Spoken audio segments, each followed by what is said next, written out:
Bagi Anda yang belum subscribe channel Benteng Akidah ini, kami harap subscribe dulu sejak sekarang, sebarkan seluas-luasnya, komentari, dan beri masukan kami. Insya Allah kita akan bersama-sama membangun dakwah ini dan menyebarkan kebaikan kepada umat. Keinginan kami hanyalah semata-mata ingin mendapatkan ridho daripada Allah Subhanahu wa Ta'ala dengan tersebarnya dakwah ini, dengan tersampaikannya risalah ini kepada umat seluas-luasnya. Demikian, jangan lupa sekali lagi subscribe.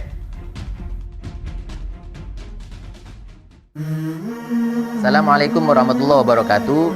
Saudara kaum muslimin dimanapun Anda berada, pada kesempatan saat ini kita dihadapkan dengan sebuah pilihan yang sulit menurut sebagian orang. Kenapa? Karena mereka tidak paham dan mereka tidak tahu kenapa dikiranya kalau di 01 itu adalah orang-orang NU dan banyak kiainya, dan di dalam 02 itu juga banyak kiainya dan habaibnya. Tapi yang pasti kalau boleh saya luruskan bahwa kita memilih jangan berdasarkan pernyataan-pernyataan oknum yang tidak bisa dipertanggungjawabkan ucapannya, dan bahkan itu bisa menyeret kepada zon yang membawa kita kepada jurang kenistaan dan dosa. Di antaranya sebuah pernyataan yang mengatakan bahwa orang NU kalau misalkan tidak pilih Jokowi Ma'ruf itu adalah orang NU yang goblok, kurang lebihnya seperti itu. Sudah, jangan hiraukan itu. Anda punya pikiran, Anda punya akal, terutama akal sehat insya Allah, dan Anda bisa mencari informasi yang detail dan konkret dan juga akurat tentang hal ini. Bagaimana, apa betul orang NU harus pilih Jokowi Ma'ruf? Kita tahu beberapa dan banyak keturunan-keturunan para pendiri Nahdlatul Ulama yang mendukung Bapak Prabowo Sandi, di mana mereka bukan tidak tahu tentang isu-isu yang ditebalkan. Kalau misalkan 01 jadi, maka NU aman, Aswaja aman. Belum tentu. Malah disitulah kita akan dihadapkan dengan sebuah sejarah yang terus berulang seperti di masa-masa lalu, pada masa-masa Nasakom. Bagaimana orang-orang NU dibenturkan dengan orang-orang PKI. Jadi kesimpulannya, bagi Anda yang mendapatkan informasi kalau misalkan Bapak Prabowo jadi, maka tahlilan akan habis, Ahlus Sunnah akan habis, orang Wahabi akan bangkit, HTI akan bangkit, dan lain sebagainya. Jadi begini, Anda lihat siapa yang mengatakan itu. Kalau misalkan yang mengatakan itu adalah pengurus-pengurus Nahdlatul Ulama, struktural Nahdlatul Ulama, Anda mau percaya sama siapa?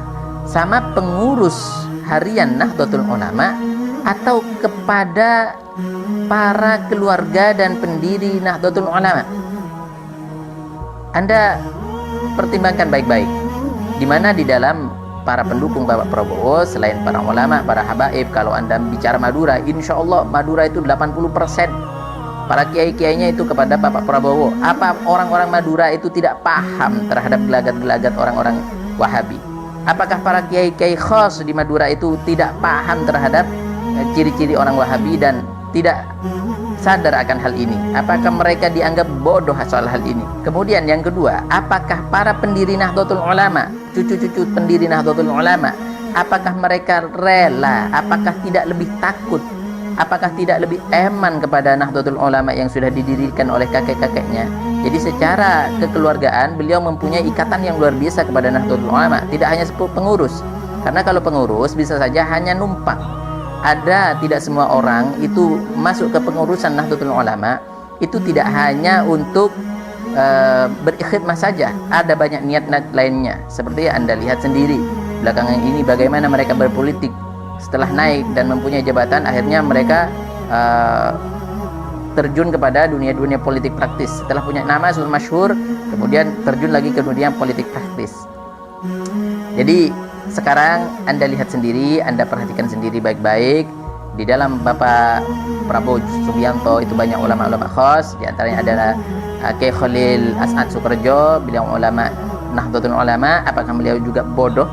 Apakah beliau tidak melihat tentang indikasi dan bahayanya pendukung Bapak Prabowo? Tidak kan? Tapi kalau masalah soal PKI, sejarah itu sudah pasti ada dan berulang. Soal PKI, sejarahnya tidak bisa ditutup-tutupi. Anda bisa pelajari sendiri. Yang pasti Anda harus betul-betul waspada dan betul-betul jeli di dalam menentukan pilihannya dalam 2019 17 April yang akan datang kurang berapa hari ini. Mungkin itu informasi atau pencerahan daripada Al-Fakir. untuk para pendukung paslon yang sudah disiapkan untuk dicoblos pada 17 April nanti. Demikian, Assalamualaikum warahmatullahi wabarakatuh.